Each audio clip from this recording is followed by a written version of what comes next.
I'm on my way to meet a chap whose business is known to cyclists throughout Scotland. The business is Wheelsmith, and he builds custom wheels. I emailed him with what I thought might not even be possible. In fact, I called the email Mission Impossible. So I'm quite keen to see what Derek has come up with.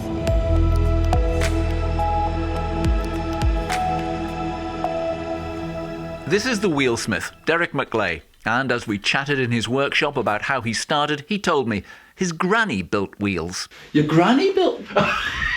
Sorry, because that's what I want. Okay. As soon as you said that, I thought, I've got to film this. I fixed wheels when I was 12, 13, 14. You ride a bike, you break your wheels. You don't have any money. You find a wheel in a skip. And you fix it and put it back in your bike, you know? His family had bike shops, hence Granny's skill set, and his hobby eventually became a job. But why do people pay a premium for hand-built wheels? I wonder that sometimes if they're not racers, if they don't want to stand on a podium. I'm building high-end wheels here, so I'm not meeting as many guys that have got Halfords bikes and breaking things all the time. But I do have customers that have bought a decent, mid-range bike, maybe, was it mid-range now, 1,500 quid or something like that. The wheels have failed because they're doing, 200 miles a week or something like that. So what's my reason? What's my mission impossible? I have two lovely gravel bikes. I want to ride them off-road and on-road. Messing about changing tubeless tyres, sloshing with sealant isn't easy or convenient. And to be honest, I've never had hand-built wheels. So can one wheel set simply convert from an 11-speed Shimano free hub to 12-speed XDR free hub? Here's why this is an issue. This is the free hub on an 11-speed wheel. These splines hold the cassette in place.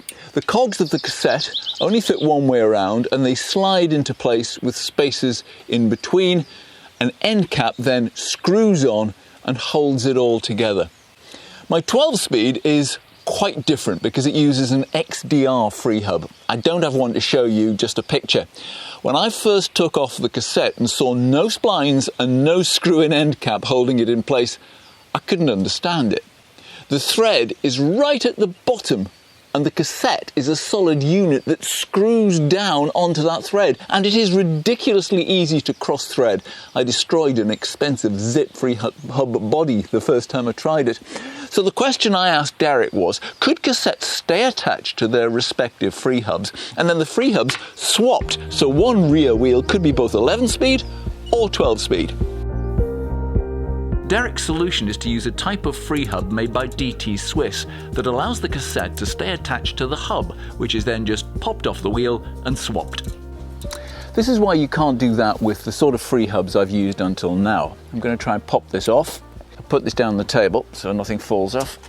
This is the ratchet that allows the wheel to turn one way, free wheel, and then lock when you drive. Different free hubs have different numbers of these, some of them are looser than others, but these bits can be easily lost. Using the DT Swiss hubs and Ven rims, Derek starts building by hand. Machines normally can build a perfect wheel, but there's a time constraint. The machine has to build the wheel to as perfect as it can in that time frame.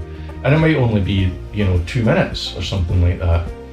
The wheel will be true and round and dished properly, but the spokes tend not to be evenly tensioned, so the wheel will go out at true.